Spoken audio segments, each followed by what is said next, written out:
Bismillahirrahmanirrahim. Assalamualaikum warahmatullahi wabarakatuh. Baik, saya akan mempresentasikan tugas data mining dengan dosen pengampu Bapak Nur Ahmad Setiawan PhD.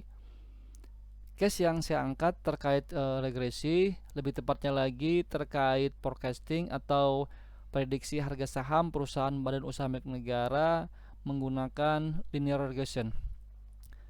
Nah, presentasi kali ini akan dibagi menjadi beberapa bagian. Yang pertama terkait pemilihan dataset, yang kedua algoritma yang digunakan, regresi atau modeling. Kemudian yang ketiga evaluasi terkait model, yang keempat coding, yang terakhir yaitu hasil dan kesimpulan. Baik, kita langsung saja masuk ke bagian pertama.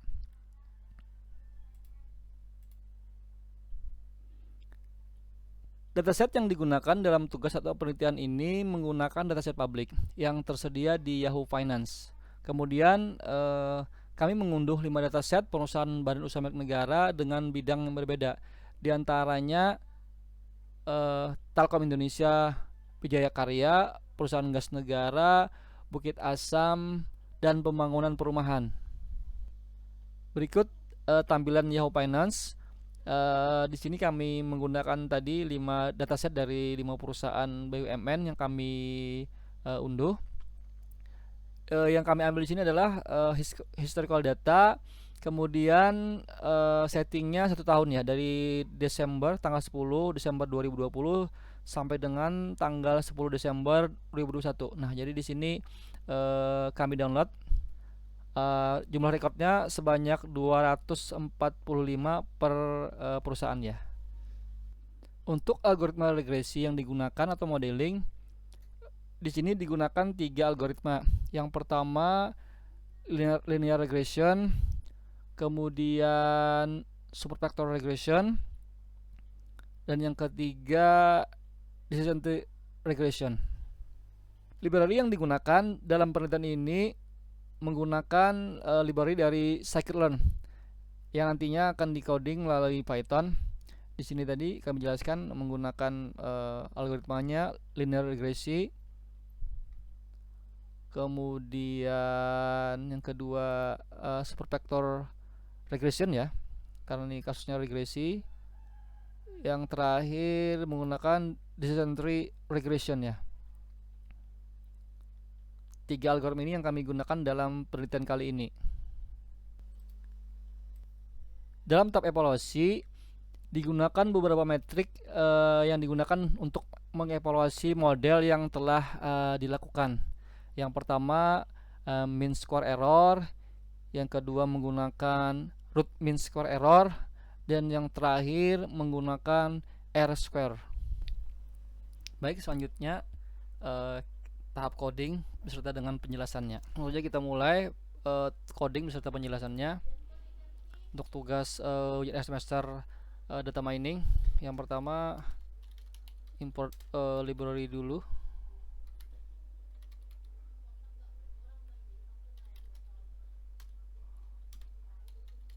Pandas,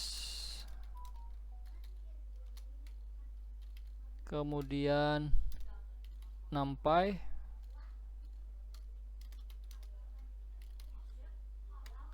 selanjutnya matplotlib,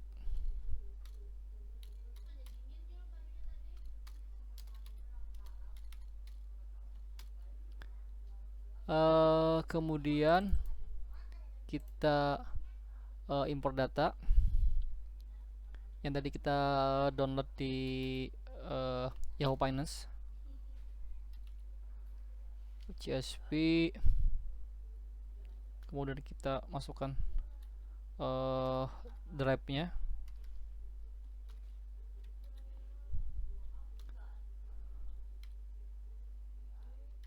dataset. Nah, ini datanya ada 245 ya, 1 tahun.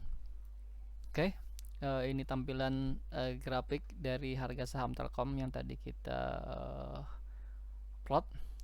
Kemudian selanjutnya ini mendefinisikan variabel untuk data olah ya, yang diambil hanya data close tadi pada kolom 4 ya.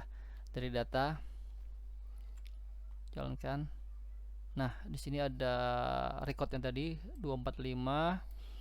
Kemudian kita proses preprocessingnya ya. Di sini menggunakan min max scaler. Kita import dulu min max scalernya. Ini secara default akan mengubah range dari 0 sampai 1 ya. Nah, di sini kita beri nama variabelnya mm dulu untuk min max scaler. Kemudian data news tadi kita pit thumb sum, kemudian diambil dari data olah ya di sini ya. Nah, kemudian di sini ada fungsi ya terkait prediktor. Di sini diberi nama step. Di sini berbentuk array ya, data newsnya ya. Nah, selanjutnya kita definisikan lagi x-nya. Nih x-nya tadi ini barisnya diambil semua, kemudian kolomnya diambil dari 0 sampai dengan 3 untuk x ya. Kemudian y-nya barisnya diambil semua, kemudian kolom diambil 3 dan keempat ya. Nah, selanjutnya kita coba datanya jadi xtrain, xtest, ytrain, ytest. Di sini pembagiannya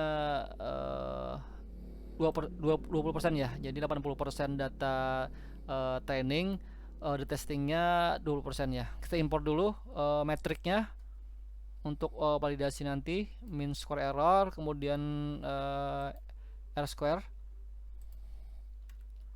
Nah, di sini digunakan algoritma linear regression ya, yang kita panggil dari scikit-learn.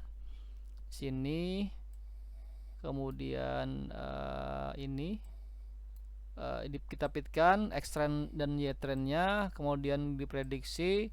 Nah, di sini akan diprintkan mean square errornya yang diambil dari ytest ya, dan lpred tadi ya, lpred tadi yang ini.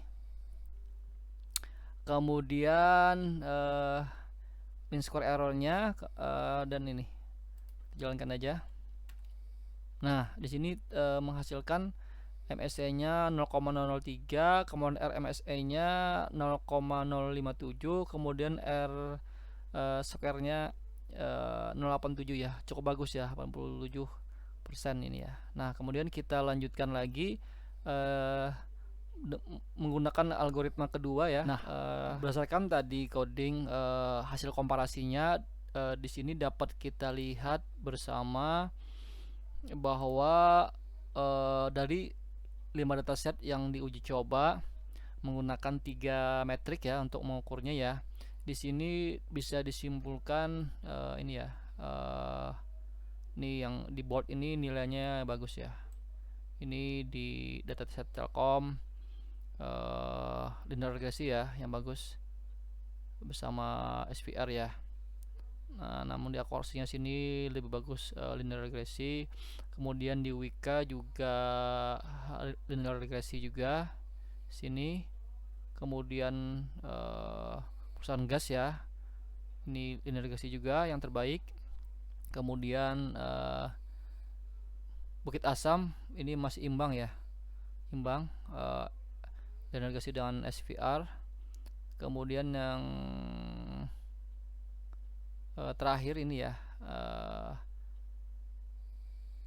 PTPP ya, LR linear regresi lebih bagus ya. Kesimpulan yang bisa disampaikan untuk penelitian atau tugas kali ini adalah setelah diuji coba 3 model regresi untuk memprediksi harga saham dari beberapa perusahaan badan usaha milik negara, di sini dapat disimpulkan bahwa berdasarkan hasil tes pada penelitian ini dapat disimpulkan bahwa kinerja linear regression ini lebih bagus jika dibandingkan dengan support vector regression dan decision tree regression ya, untuk mengatasi masalah regresi, terutama dengan kasus time series ya, dan mampu memprediksi saham dengan hasil yang baik yang akurat. Nah, jadi model ini memang sangat bermanfaat atau berguna bagi para investor atau broker atau manajer investasi untuk mereka membuat sebuah keputusan. Mungkin itu saja dari saya. Terima kasih. Salah hilap mohon maaf. Assalamualaikum warahmatullahi wabarakatuh.